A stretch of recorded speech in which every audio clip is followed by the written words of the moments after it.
úteis, tá? Então, bem, como essa história começa com, né, amigos dentro de uma faculdade, um curso de engenharia.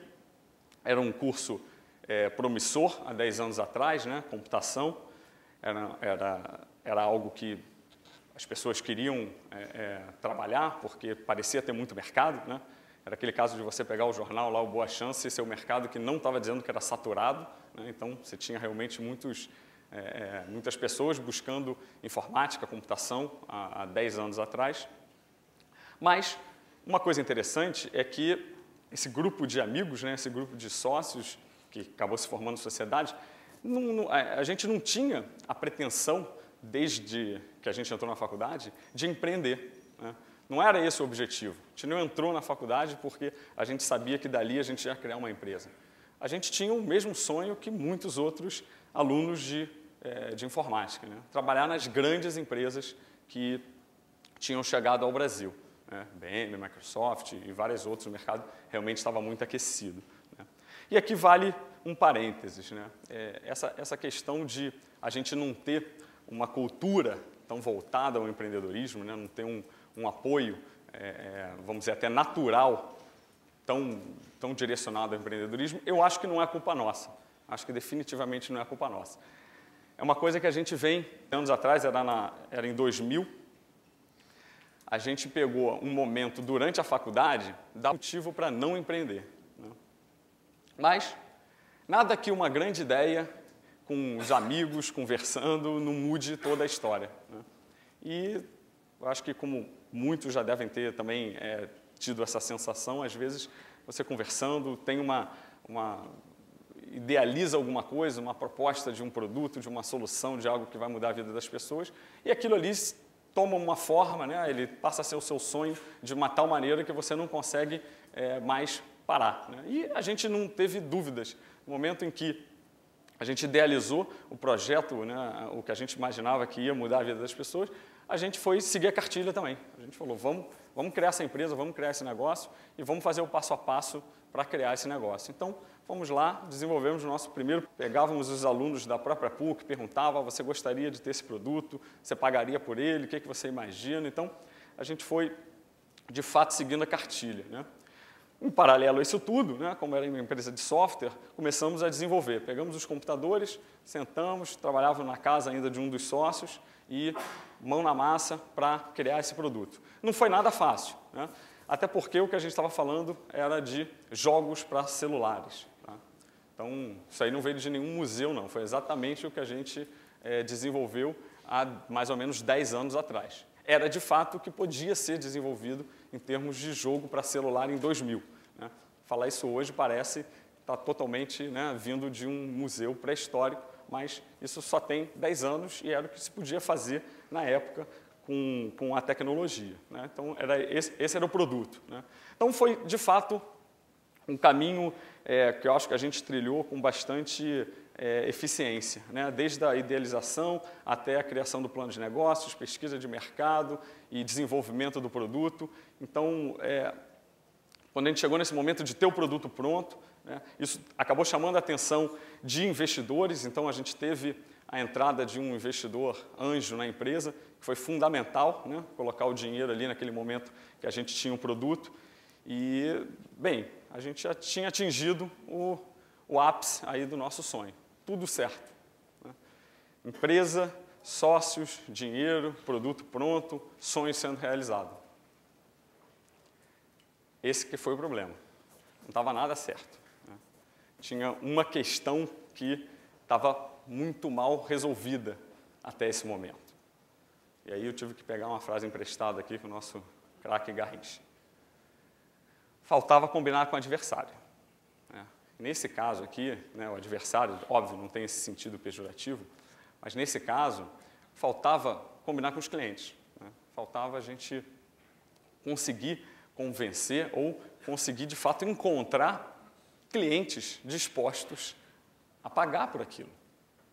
Então, todo aquele trabalho do plano, da pesquisa, tudo aquilo foi muito válido, mas nada daquilo era suficiente ou foi suficiente para que a gente chegasse nesse momento com um plano de negócios, análises, pesquisa, investidor, produto pronto nada foi suficiente para que a gente, de fato, tivesse os clientes. A gente estava colocando o nosso sonho em prática, mas sem nenhuma lucidez. Estava totalmente preso àquele sonho. E esse processo desesperador foi se alongando. Começou uma semana, duas, um mês, 2 meses. A gente já estava praticamente há 1 ano e meio com o produto pronto e nada de conseguir vender. Então, uma situação que chegava nesse estágio de você começar a olhar, agora eu tenho contas para pagar, tenho compromissos a honrar, e o meu produto está aqui, ele é lindo, maravilhoso, foi bem projetado, e eu não tenho cliente. Nesse momento de situação definitivamente preta, a gente ainda deu um suspiro. Né? A gente ainda deu um suspiro que foi uma forma que a gente encontrou de segurar um pouquinho mais. Já era uma ação desesperada. Né? E é o que eu chamo de prostituir a empresa. O que a gente fez? A gente abandonou o sonho temporariamente, então a gente deixou o produto de lado, né? Aquela ideia dos jogos e tal, a gente deixou de lado. E eu quero desenvolver um software para o celular. Não era nada daquilo que a gente queria fazer, a gente não queria ser uma fábrica de software que faz um produto sob demanda para cada um. A gente queria ter um produto que ia, de fato, mudar a vida das pessoas, que ia estar distribuído em milhares de casas e de celulares. Né? Mas, de fato, esse momento em que a gente fez serviços foi o último suspiro, né, daquele sonho que aparentemente estava se tornando um grande pesadelo. E ele atraiu novamente os investidores, só que pelo pior lado possível. Né? Os investidores vieram querendo comprar a empresa, mas para liquidar ela, quer dizer, para liquidar o nosso sonho, né? Passar a ter os nossos ativos, que foi o produto e o próprio conhecimento que a gente tinha, mas para a gente deixar de ser empreendedor e passar a ser funcionário. Né? Então, estava tentando fazer as contas aí, era como se a gente estivesse vendendo a empresa por R$100 mil, 2 anos depois que a gente tinha começado. Quer dizer, não ia nem ter pago o nosso trabalho aí de 5 pessoas durante 2 anos, né? Que obviamente a gente não recebia nada enquanto a gente estava empreendendo, a gente, muito pelo contrário, gastava muito. Né? Então, obviamente, né, como eu contei para vocês, se a história era uma história feliz, era uma história de sucesso, alguma coisa aconteceu e alguma coisa mudou esse cenário, né, mesmo diante dessa cena catastrófica. Só que aí é a parte que talvez não tenha tanta graça, porque o que aconteceu que mudou isso tudo foi sorte. Foi uma situação em que foi totalmente não controlada por nós, né? E eu atribuo praticamente 100% à sorte, ao acaso. Né? É um pouco decepcionante ouvir isso, né? Pô, mas espera aí, a história dependeu da sorte, então isso não vai me ajudar em nada. Bem, mas na nossa história isso foi fundamental. Eu acho que na história de muitos empreendedores isso acaba sendo fundamental. Né? Mas o que foi essa sorte? Foi um projeto que a gente não esperava tanto que pudesse render alguma coisa, estava chegando ali na Copa de 2002, e aí mais uma jogada desesperada, a gente sugeriu um projeto com 2 grandes parceiros, arriscando tudo que a gente podia e não podia pagar, e o projeto deu certo. O projeto deu certo, só que ele deu assim 5 vezes mais certo do que a gente já tinha dito, mentido que ia dar certo, porque ninguém sabia. Né? Só que ele deu 5 vezes mais certo do que a gente podia esperar. E esse projeto fez a empresa entrar numa espiral positiva de crescimento. Ele, durante 5, 6 anos, também era um jogo, tá? Mas diferente daqueles jogos ali que eu mostrei, era um jogo totalmente baseado em texto. Usava a tecnologia SMS. Né? E a gente não tinha realmente a expectativa de que esse jogo poderia ser o carro-chefe da empresa e, com ele, carregasse vários outros jogos, levando a empresa a, de fato, crescer e crescer muito nos 5, 6, 7 anos subsequentes e, hoje, ter atingido esse patamar. Né? Bem, essa foi a história de 10 anos aí de trabalho como empreendedor. Mas, como eu falei para vocês, né, o objetivo era a gente falar um pouco mais sobre acertos e erros, né, principalmente erros. Então, eu não vou resumir essa história dizendo que foi tudo culpa do acaso, né, apesar de eu acreditar que ele acaba sendo muito importante em muitos projetos, mas, de fato, não foi somente culpa do acaso. Tá? Eu acho que hoje, tá, olhando o cenário agora, a gente já pode encarar, né, o ato de empreender, o ato de sonhar de forma lúcida, de uma maneira muito melhor, né? A começar pelos exemplos, né? Em 2000, os exemplos que eu tinha eram só os da novela, né? E aquilo realmente não animava a virar um empresário, virar um empreendedor. Hoje, só da Endeavor, né, e de vários outros empresários, tenho certeza que aqui na plateia tem vários, né, a gente tem mais do que motivos para se lançar nesse desafio, né? Um outro ponto que eu acho importante, que eu faria diferente, que eu faço diferente hoje, que foi de fato um erro que a gente cometeu, foi que quando a gente pensou na nossa ideia, né, a gente estava muito voltado a pensar num produto. A gente estava idealizando uma solução para um problema que a gente não sabia se existia. A gente começou a pensar, né, naquela ideia, naquele momento de sonho, em um produto que ia mudar a vida das pessoas, né? O que eu vejo é que, nesse momento da idealização, o foco não tem que ser em pensar num produto, de fato, que vai mudar a vida das pessoas. Tem que ser em pensar num problema grande que as pessoas tenham e que precisa ser resolvido. Se a gente direcionar, né, a nossa criatividade e essas faíscas de idealização de coisas para identificar problemas grandes que possam ser resolvidos, a gente começa a entrar num caminho que eu acredito ser mais promissor para, de fato, poder criar uma solução depois, né, que venha resolver esse problema. Agora, mesmo assim, mesmo tendo identificado um bom problema a ser resolvido, é fundamental que o empreendedor continue tomando muito cuidado com as suas certezas. Eu acho que o maior erro que a gente cometeu, né, um erro fatal que muitos empreendedores cometem quando começam a empresa, é considerar essas duas suposições aí como verdadeiras, né? Então, mesmo que ele tenha pensado num problema, ele fala, eu sei qual é esse problema, eu tenho certeza que esse problema existe. E mais, eu sei como resolver esse problema. No momento 1 da empresa, o empreendedor começar pensando nisso, ele já arrisca muito, porque uma startup, né, a criação de uma empresa nova, é um cenário de total incerteza. E uma startup, ela é, de fato, no início, um conjunto de suposições que precisam ser testadas, que precisam ser validadas. Obviamente, estamos falando de startup, de produtos inovadores, de coisas que, né, a gente sonhou e que nunca ninguém fez, né, que a gente foi chamado de louco, inclusive, por ter tido um sonho tão diferente. Então, esse cenário de incerteza, esse cenário de não ter dados para analisar, não ter histórico para analisar, é que foi o responsável pelo enterro aí do nosso amigo, plano de negócios, para as startups, né? Não faz sentido desenvolver um plano que você projeta 5 anos em cima de uma única premissa, né? E faz 500 análises, faz 500 projeções em cima de uma única premissa que pode ter sido falha, pode ter sido errada, e tem uma grande chance daquela premissa, exatamente como foi idealizada, não ser exatamente o que os clientes querem, né? Então, eu realmente acredito que para uma startup, né, o plano de negócios, que é uma ferramenta extremamente útil em outros cenários, não seja um instrumento mais adequado, tá? Bem, também não vim aqui fazer terrorismo de desanimar, né? Já basta as novelas continuarem a ter empresários inescrupulosos, tá?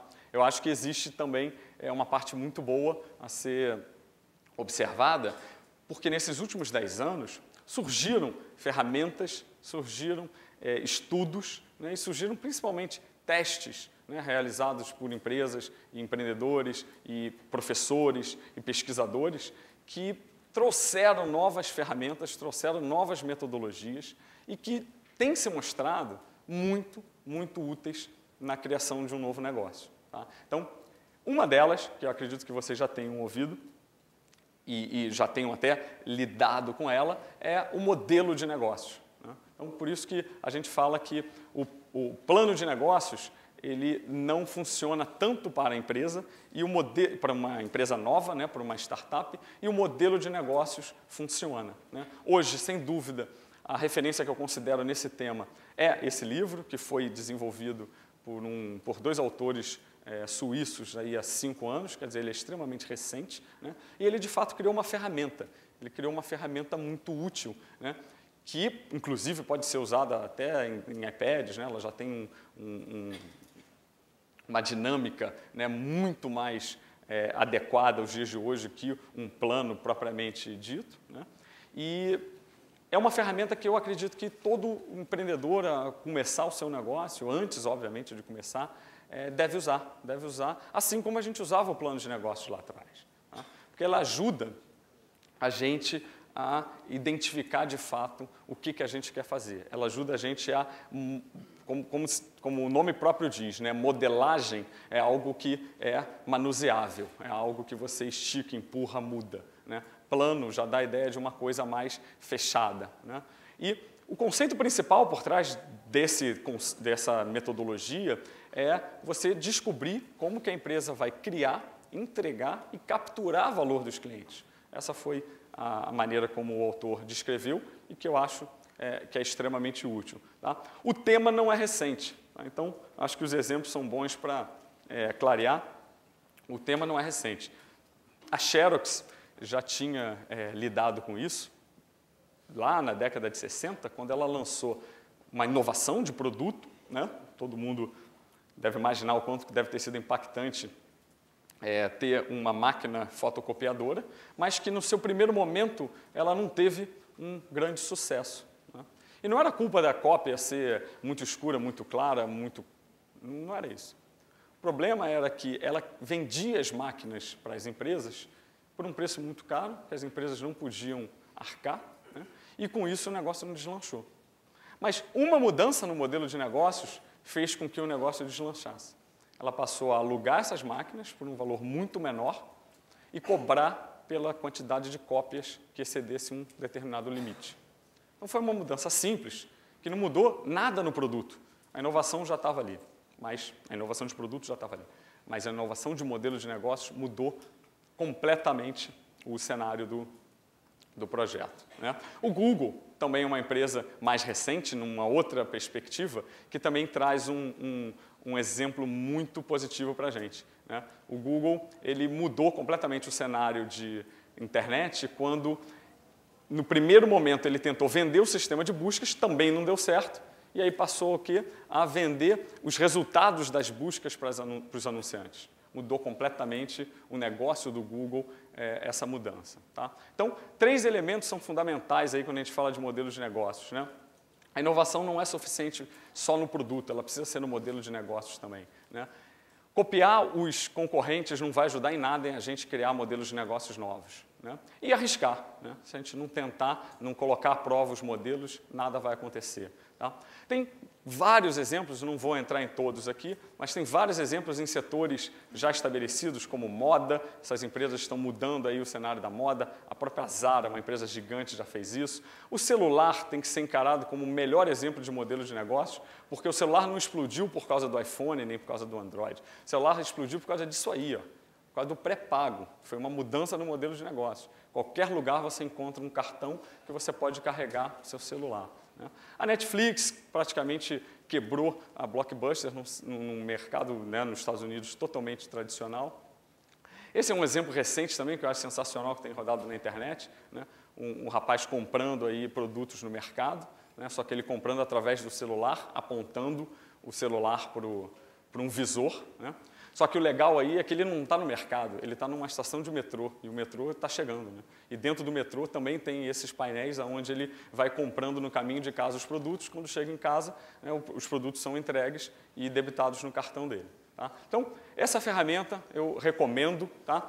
Dicas para a utilização dessa ferramenta: questionar sempre o modelo de negócios, tá? Perguntar muito, duvidar da sua própria criação, da sua própria modelagem, né? Você só vai chegar a qualidade através da quantidade. Então, crie vários, crie números, né, até, de fato, você identificar aquele que mais te parece ser promissor. Ainda assim, é preciso encarar esse modelo de negócios como uma conjunção de hipóteses, uma conjunção de suposições. Ele, ainda assim, é um conjunto de hipóteses. Então, para testar, não tem como. Tem que sair de trás da mesa, tem que sair do prédio, tem que ir para a rua, vender para os clientes.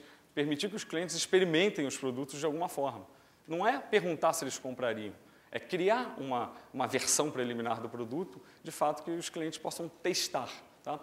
Aí é a segunda metodologia e uma segunda ferramenta também bastante útil para empreendedores. Tá? É o Customer Development, né? Que é um termo interessante porque ele coloca grandes empresas e startups em dois lados. Né? A grande empresa que tem muito dado, que tem muita informação sobre o mercado, ela faz o Product Development, ela desenvolve produtos. Já a pequena empresa que não tem isso, ela tem que desenvolver clientes. Né?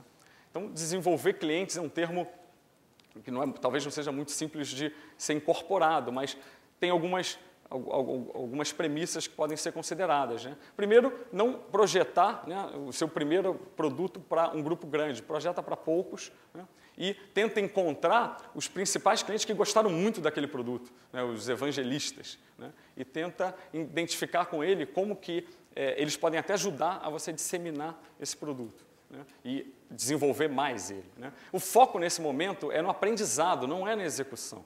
Então, o plano que seguia aquelas premissas, ele te deixava muito amarrado em cima da execução do plano. Né? Quando você está num processo de desenvolver clientes, isso muda um pouco. E são duas fases distintas. Existe uma fase da procura por clientes e existe uma fase da execução do que você encontrou. Não misturar as duas fases. Né? São 4 itens para como... vamos dizer, são 4 elementos principais para como a gente aplicar na prática esse desenvolvimento de cliente. Tá? Então, o primeiro, não crie um produto muito grande que você vai ter muita dificuldade de identificar o que de fato resolveu o problema daquele cliente.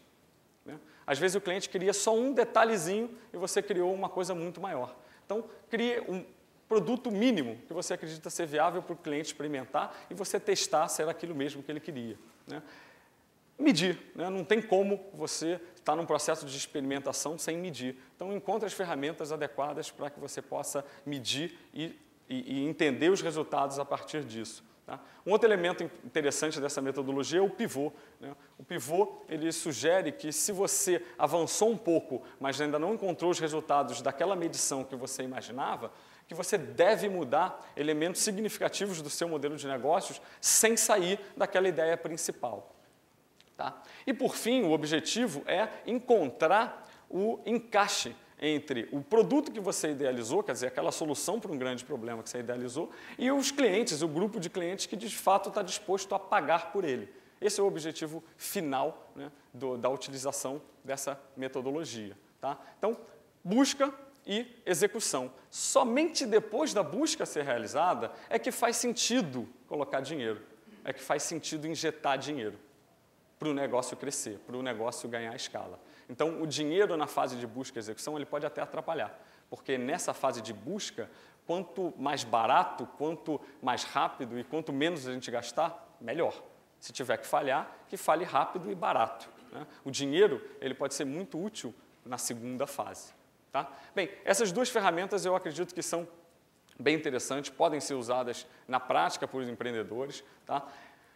A gente precisa, assim, resumindo aqui, né, num slide, né, ideia a partir do problema, hipóteses trabalhadas no modelo de negócios, o desenvolvimento do cliente na prática, né, e aí o investimento e a escala. Tá? Então, obviamente, tudo começa com um sonho grande, né? Depois é preciso ter muita lucidez, óbvio, não esquecendo daquele sonho, e lá no final, óbvio, quando o negócio já estiver ganhando uma escala, você, obviamente, vai voltar a sonhar grande de novo. Tá? O cuidado que eu queria que vocês tivessem, principalmente com histórias de empreendedorismo e eventos e tal, é que muitos são focados em contar a história de sucesso como se fosse uma trilha totalmente pavimentada, que o cara sabia exatamente o que ia fazer. Né? E, de fato, não é isso que acontece. Né? É uma sucessão de erros e acertos, de tentativas improvisadas que acabam, muitas vezes, com a ajuda da sorte e do acaso, levando o empreendedor ao sucesso. Tá? A gente começou a empresa, deu certo, usando essa fórmula do sonho grande mais sorte, né? Muita sorte. Mas eu acredito que hoje, né, e já que eu venho implementando uma forma que vocês também podem utilizar, é sonhar grande, com certeza, isso é fundamental para o empreendedor, não pode parar nunca. Né? Usar as inúmeras ferramentas que estão disponíveis, essas foram duas que que eu trouxe, que eu acredito que são bastante interessantes, e, obviamente, ter muita, mas muita lucidez.